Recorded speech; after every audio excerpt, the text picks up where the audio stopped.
مذہبی طور پر جتنے بھی لوگ ہیں اپنے آپ کو دیکھیں کہ کہیں ہم شخصیت پرست تو نہیں ہو گئے. اور یہ یاد رکھیے کہ شخصیت پرستی بت پرستی کی ایک بدترین صورت ہے. اب شخصیت پرست کون ہے کوئی بھی ماننے کو تیار نہیں ہے، تو میں 5 علامات آپ کے سامنے رکھنے جا رہا ہوں جس کی روشنی میں، یعنی یہ 5 چیزیں جس میں پائی جائیں گی یا ان میں سے کوئی ایک چیز بھی کسی میں پائی جائے گی تو یہ اس بات کی علامت ہوگی کہ وہ شخصیت پرست ہے. اور شخصیت پرستی بعض اوقات آپ کی قبر اور آخرت کو برباد کر سکتی ہے. تو اس لیے اپنے آپ پر غور کریں کہ کہیں مجھ میں ان 5 علامات میں سے کوئی علامت تو نہیں پائی جا رہی. سب سے پہلی علامت شخصیت پرست کی یہ ہے کہ وہ تنقید برداشت نہیں کرتا.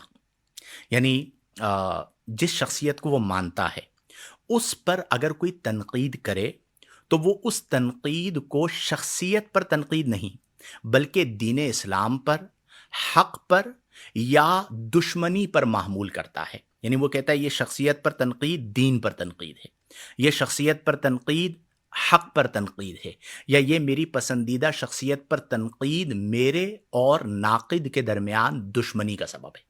اب آپ غور کر لیں کہ کون کون اس طرح ہیں. کئی ایسے ہوں گے جو نمازی بھی ہوں گے، روزے دار بھی ہوں گے، باشرہ بھی ہوں گے، لیکن ان کے پیر کے بارے میں، ان کے شیخ کے بارے میں، ان کے استاد کے بارے میں، ان کی خانقاہ کے بارے میں کوئی بات کہی جائے وہ فوراً بھڑک اٹھیں گے. یہ نہیں دیکھیں گے کہ دلیل کے ساتھ بات ہو رہی ہے یا بلا دلیل ہو رہی ہے اور کس بنا پر ہو رہی ہے. تو پہلی علامت یہ ہے کہ وہ کسی صورت اپنی پسندیدہ شخصیت پر تنقید برداشت نہیں کرتا اگر وہ شخصیت پرست ہے تو. نمبر 1.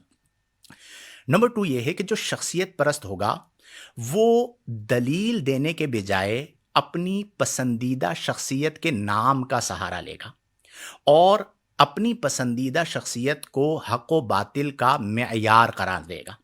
یعنی اس کا حال یہ ہوگا کہ وہ قرآن سے دلیل پیش نہیں کرے گا، سنت سے دلیل پیش نہیں کرے گا، اسی طرح دلائل اربعہ میں سے کوئی دلیل پیش نہیں کرے گا، بلکہ جس شخصیت سے وہ محبت کرتا ہے اور محبت کرتے کرتے کرتے ایک حد کو کراس کرتے ہوئے شخصیت پرست بن گیا تو اب اس کے نزدیک دلیل ہی وہ شخصیت ہے. تو یہ بڑی خطرناک صورتحال ہے دین میں کہ اگر آپ دلیل قرآن کو، حدیث کو، اجماع کو، قیاس کو، روایت کو نہیں بنائیں گے اور شخصیت کو دلیل بنا لیں گے تو آپ جانتے ہیں کوئی بھی شخصیت معصوم نہیں ہے، وہ غلطی بھی کرے گی تو پھر آپ اس میں مبتلا ہو جائیں گے. یہ دوسری علامت ہے. تیسری علامت، اب آپ غور کرتے چلے جائیں جن جن میں یہ علامات پائی جا رہی ہیں. دوسری علامت کا یہ نتیجہ ہے کہ جو شخصیت پرست ہوتا ہے وہ اندھی تقلید میں مبتلا ہو جاتا ہے.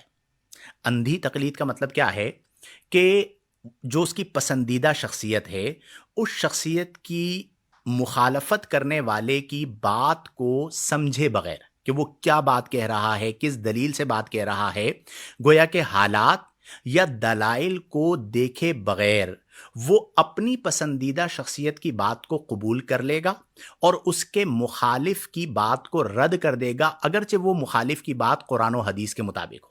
اب یہ اندھی تقلید ہے کہ جو شخصیت پرست ہوتا ہے وہ اندھی تقلید کرتا ہے، اپنا بھی بیڑا غرق کرتا ہے اور دوسروں کا بھی بیڑا غرق کرتا ہے. تو یہ تیسری علامت ہے، اندھی تقلید.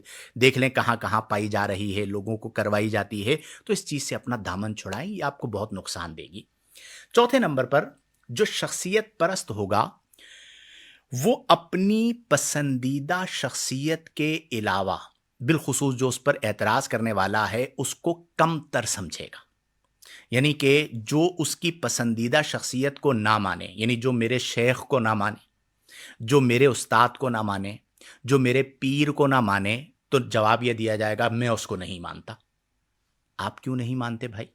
وہ نہ ماننے کے باوجود، یعنی آپ کی پسندیدہ شخصیت کو نہ ماننے کی وجہ سے کیا وہ کافر ہو گیا؟ کیا وہ مرتد ہو گیا، اسلام سے خارج ہو گیا؟ یہ کیا پیمانہ ہے؟ یہ ہوتا ہے کہ آپ اس حد تک چلے گئے کہ جو آپ کی پسندیدہ شخصیت کو نہیں مانتا آپ اس کو نہیں مانتے. آپ کہتے ہیں جسے میری پسندیدہ شخصیت سمجھ میں نہیں آتی وہ مجھے سمجھ میں نہیں آتا. یہی تو شخصیت پرستی ہے. اور پھر اس کا نتیجہ کیا نکلتا ہے کہ ایسا شخص سامنے والے کو گمراہ، جاہل اور کمتر سمجھتا ہے جس سے معاشرے میں انتشار آتا ہے. پانچویں علامت بہت سارے غور کر رہے ہوں گے کہ ہم میں بھی کسی نہ کسی طرح اس طرح کی علامت جو ہے وہ ان علامات میں سے کوئی علامت پائی جاتی ہے۔ پانچویں جو اہم ترین علامت ہے شخصیت پرست جو ہوگا وہ یہ سمجھے گا کہ حق میری پسندیدہ شخصیت کے تابع ہے۔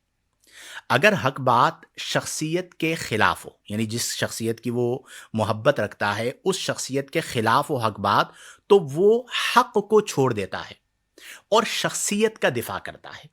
آپ سوچئے کہ یہ کس قدر نقصان دہ بات ہے کہ شخصیت جو ہے وہ حق کے تابع ہونی چاہیے، حق شخصیت کے تابع نہیں ہونا چاہیے۔ ہم نے الٹ کر دیا کہ ہم نے کہا جی حق جو ہے وہ وہی ہے جو میری پسندیدہ شخصیت کے مطابق ہے۔ اگر میری پسندیدہ شخصیت کے مطابق نہیں ہے تو وہ حق ہی کیوں نہ ہو، میں اسے نہیں مانتا، میں اسے باطل مانوں گا۔ تو یہ چیز ہمارے معاشرے میں نقصان کا سبب بنتی ہے۔ اس لیے کوشش یہ کریں، ہمارا جو مذہبی طبقہ ہے خاص طور پر، ان سے گزارش ہے کہ اپنے دلوں میں وسعت پیدا کریں اور شخصیت پرستی میں مبتلا مت ہوں۔ یہ چیز ہمارے معاشرے کی بربادی کا ایک بنیادی سبب بن سکتی ہے۔